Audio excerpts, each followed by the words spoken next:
Hi, it's another Careers Hour from House of PMO. These are the sessions that we do every other month, which are obviously focused around PMO and careers. We don't normally record the actual session when we do them. It allows people to just talk more freely around their careers.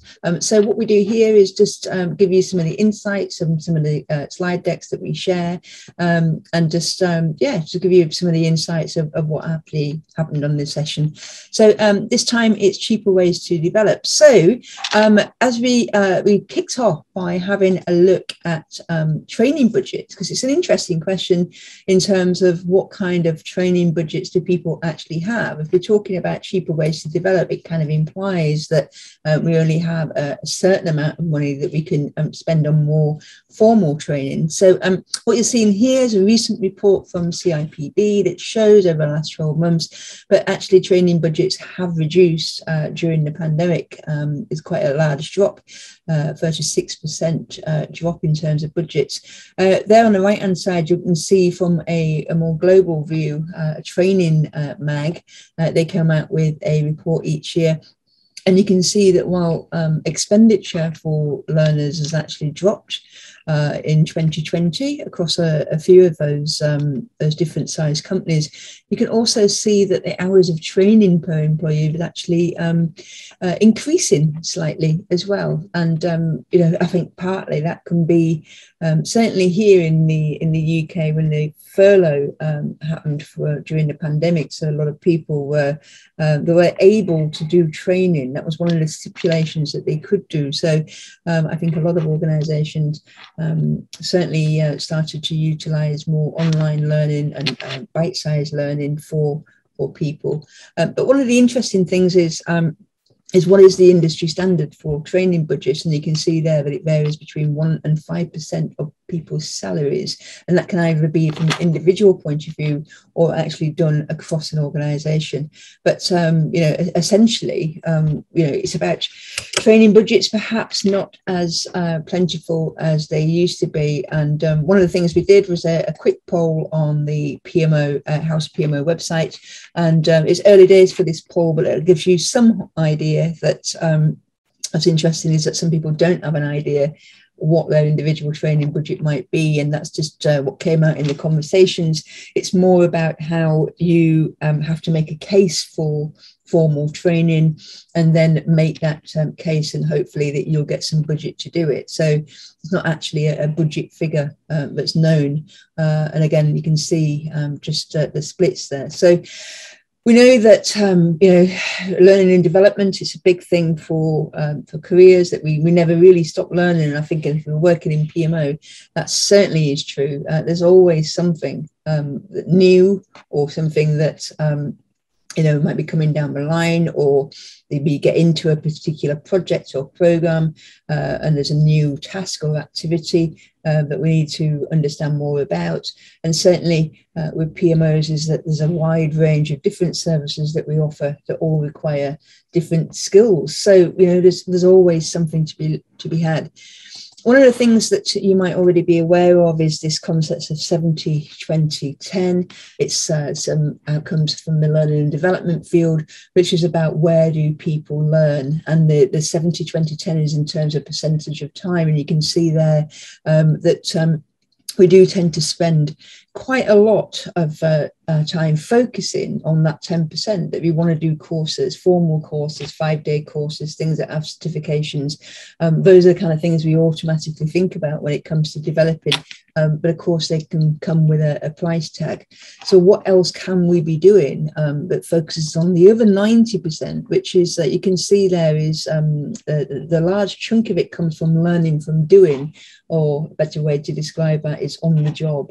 And the other 20% there is where we can learn from others. One of the things when you see that is like, well, what does that actually mean? What are the things that we can be doing or thinking about when it comes to on the job type opportunities? And here's a list of things that's what we're talking about. It is about things like increasing your responsibilities. It's about taking on maybe a more high-profile assignment. It's taking on different types of work. It's also about things like changing your job. We had somebody on the session that has recently changed their job, and just the sheer amount of learning that comes from working in a new environment, building up new contacts, understanding new cultures, and the processes and procedures that are in place in a new role can certainly be a great learning experience. And one of the other aspects that we also talked about was about creating a better network, both within your organization and also externally. It's about that, ability to understand what other people are doing in their roles. Also, things like actually teaching somebody is an interesting one. There's always this saying that if you really want to understand a subject, the best way to do it is to teach somebody else it also, which means that, you obviously understand and really understand the subject in order to be able to teach somebody else. So it's an interesting one because PMOs do have that opportunity. There's always somebody within the organization that needs to understand how a certain process works, or a certain aspect of a PMO service, and also things like just predominantly things like shadowing people, having a secondment, all of those kind of good stuff.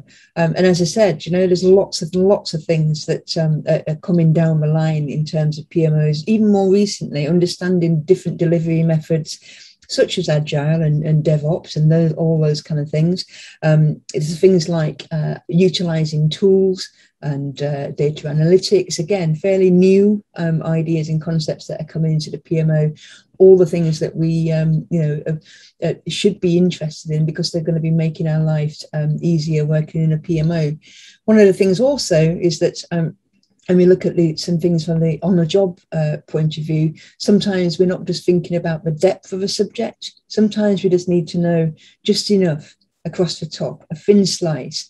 And one of the things that we talked about on the session is how well our other jobs within the organisation work. And we talked about how the PMOs need to understand the business and what it is that the business is doing, where it's going, things like the strategy, understanding the financials, all of those kind of things where you need to understand the thin slice rather than the depth of something. It's certainly things to have a look at. When we look at the 20%, it's about learning from others. And those are the things like the networking opportunities, conferences, webinars. And there's stacks of webinars over the last 18 months as well. We've all been working more virtually. One of the things that we talked about here is that obviously the House of PMO is that kind of networking opportunity. We've just recently had the PMO conference, which, a lot of people have got a lot out who are there on the actual day, but that as members that you're able to access all those materials as well. So again, a very cost-effective way to getting up to date and up to speed with new things that are coming down the line in PMO. So those are the 90% is the things that you think about as you're on the job, and also what you can do thinking about from your networks and those external events, which again are plentiful. We've got thinking about further options, and this is just my attempt to just have a think about where are the other things as well, that fit into that 90%. And what you can see here is my little mind map. One of the things that we're conscious of when we're thinking about learning is that actually there are things that we can learn when we get out of our comfort zone. And when we think about things like that, it's stuff like presenting, it's networking opportunities, it's teaching, it's mentoring, it's coaching, all of those kind of things where actually we feel really slightly uncomfortable. But we know that if we just took that leap of faith, that we will learn so much by doing that, and also feel pretty great afterwards too. So again, when it comes to thinking about our development, it's not only about finding the right things to be doing, the things that might push and challenge us a little bit more, but we also talked about the problem about having the time. And this is about being the individual motivation, because a lot of this 90% comes down to you. It's you that's driving it. It's you that has to make the time, carve out that time in order to be able to pursue some of these things that are going to give you that learning and hopefully that stretch thinking. Again, on this little mind map, you can see that we talked about courses, but not courses in relation to those 5-day, epic bits of training. But we talked about things like outside the PM field. there's a lot of other things that we can learn from different professions. There's a lot of short courses, which I'll show you shortly, which are available online that you can access, which is not just about project management, but those other things about perhaps understanding more about finances or business strategy or about operations management, whatever it might be. Those things are available and they're relatively cheap. We also talked about things like not only the on-the-job stuff in terms of, those lists that we saw you, but we also chatted a little bit about that word about experimentation. And one of those things that if you want to progress more in terms of where we can take our PMOs, the word of the day seems to be all around experimentation and about being able to look at how the process of experiments actually happen and how we could probably utilize something like that within the PMO and make it into more of a learning experience for everybody within the PMO. So there's actually stuff that you can have a look at there too in terms of experimentation and things like design thinking. Really interesting stuff to have a pop into and have a look. There's obviously the obvious ones like books and podcasts and e-zines, and there's a lot of white papers out there that you can read, and but also online we think about things like Googling whenever we have a problem, but there are lots of great YouTube, Vimeos, sessions that are available. I personally like looking at the TED Talks occasionally to look at the more kind of behavioral side of working. I love that kind of stuff. Plus, we also briefly talked about different podcasts that we like. Again, there's a lot of project management ones out there, but actually some of the more interesting ones around different aspects, such as the one that I've just been recently listening to was coaching for leaders.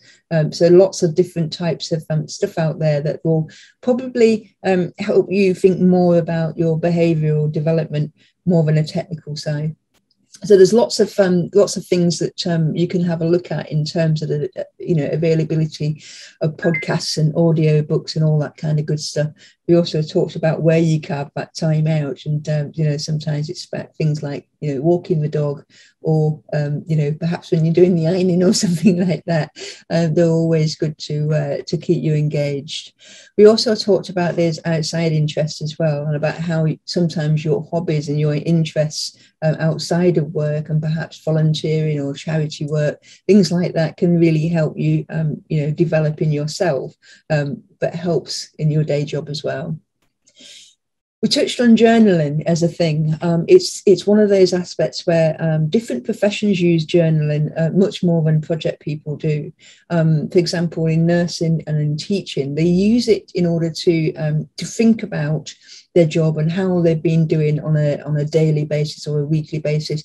It allows them to step back and to reflect on maybe some of the decisions they've made or way they may have approached a particular problem, and actually deconstruct it a little and think about how they might do things differently next time.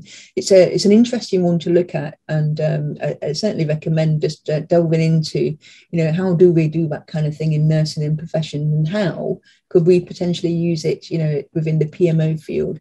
That again, if you're that kind of person that likes to sit and reflect, journaling is perhaps one way that you can look at, how it can help your self-development. And then we're going to look at and get into some of the online stuff.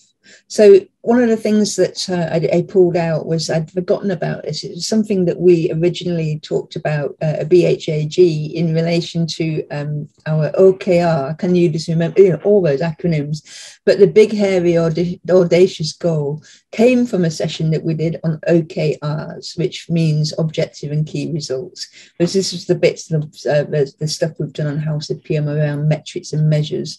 You can have a look at that session by doing a search in the member library. But again, one of the things about a big, airy, audacious goal, and you can search for that on Google, so it is a thing.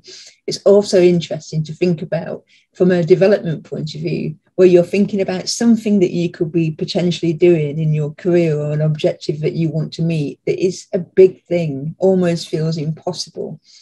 And it's an interesting one because what it allows you to do is, even though this thing feels like a massive, I'm never going to get there, it's just like something that's just way out there in terms of my development. Actually, what it helps you to do is start to think about pathways and things that you could be doing to try and get there. It just switches your thinking a little bit in terms of how you might do some development based on such a big idea. When we talked about journaling, you might not have come across something called Year Compass, which is a little bit like a journal, but it's a brilliant thing to do instead of doing New Year's resolutions. And they recommend that you do it towards the end of a year or the beginning of a year. And if you have a look at just one example here is it gets you to look at the past year and then look at the future, the year that's coming up. And it asks some interesting questions. And there's pages of this. There's lots of different ways to get you thinking about yourself. And you can see here that some of the interesting things just to get you thinking about what's happened in the year will also mean that when you look at the year ahead, you've got some more interesting questions here that really do get you thinking. And also reflecting on also from where you've been, what you've actually done this year, but also allowing you to start thinking about some plans for next year. So again, we're talking about cheap and cheerful ways to develop. This is the reflection side of it, and that's Year Compass is a free thing. You can download it or you can do it online, but I recommend you check it out and just have a look through. And if it's not for you, perhaps try your friends and your family, because I know lots of people who enjoy that kind of thing. So we talked about online, and there are a few options that you can have a look at that are relatively cheap. So you may have heard of Porcelain before, and they do short courses that are coming from universities, and are pretty difficult courses, to be honest. I've done a couple of them, and again, different courses, different abilities, different subjects, different lengths. You can a lot of these courses you can do for free, and you're paying for the certification at the end of it, if that's what you like. So here you can just see, I've just, a search for project management. That's just the first 4. There's a lot of them. But if we look at something like, data analytics, again, lots of different types of things that are in that kind of field. These are all the things that touch upon our PMO role. And sometimes some of these courses, certainly the ones at the beginner level, really do give you a good taste of the subject without having to spend a fortune on doing a course, because actually sometimes you just need a slice of the knowledge rather than the depth. Another option for you is Udemy. Again, these tend to be a little bit more technical, so you can see here quite a lot in terms of things like data modeling, there's agile, there's lots of different types of things, and again, different levels for you depending on how you're coming up and where you're coming at this subject. But it's like I said, it's good quality stuff. It's it's not a just read something for 5 minutes and take a few little multiple choice questions and you've got a badge. This is really good in-depth stuff. Another option for you is Skillshare, which is good for, I personally think is good for some of the more behavioral stuff. So this is the things like for leadership and management, and again, there's more about self-improvements around some of your more softer stuff like conflict resolution, negotiation, that kind of thing. One of the things we also touched on is that it's always good to share resources, and websites that have good resources for PMO people, that not only are you able to use some of the resources, but actually you're learning about those particular tools or techniques or approaches at the same time. So we just shared a few of them on the session. So the first one that I really like a lot is Session Lab, and they focus on facilitation techniques, and there's a lot of them. And the really great thing about it is that not only are you learning about different techniques as you do it, but you've got a whole load of things that you could dip into from a PMO point of view when you're doing your own facilitation or workshops or meetings. So again, it's a twofold thing. It's another great website called Retromap, which is all about running agile retrospectives. Great creativity, I think, is one of the good things about this. Again, very similar thing. got you some ideas about how you can run retrospectives, but at the same time you're learning about them as you're thinking about, well, what kind of approach could we use on a agile retrospective. And again, it's just one of those things that has been shared, and you just think, sometimes you see a website and think, I really do need to bookmark that one. And then finally is one here called Wall Skills, and I really like this one. It's the idea of it is that it's spread knowledge in your company, print out these one pages and display them at the water cooler. And that's what I really like about this, is that it's throwing in some different approaches, different ways of thinking. You can see there's all sorts of little bits and pieces that are just one pages. I love that kind of thing. So if you looking at this session on the House of PMO library, please do think about leaving a comment on the bottom and let us know what your choices or what your options are, what it is that you're using. And if you come across something that you think other PMO people will enjoy having a look at, please do leave a comment. And that's it. That's the kind of thing we did. We shared it in about an hour, lots of chat in between. So hopefully you'll join us on another Career Hours session. Okay, take care. Thanks. Bye.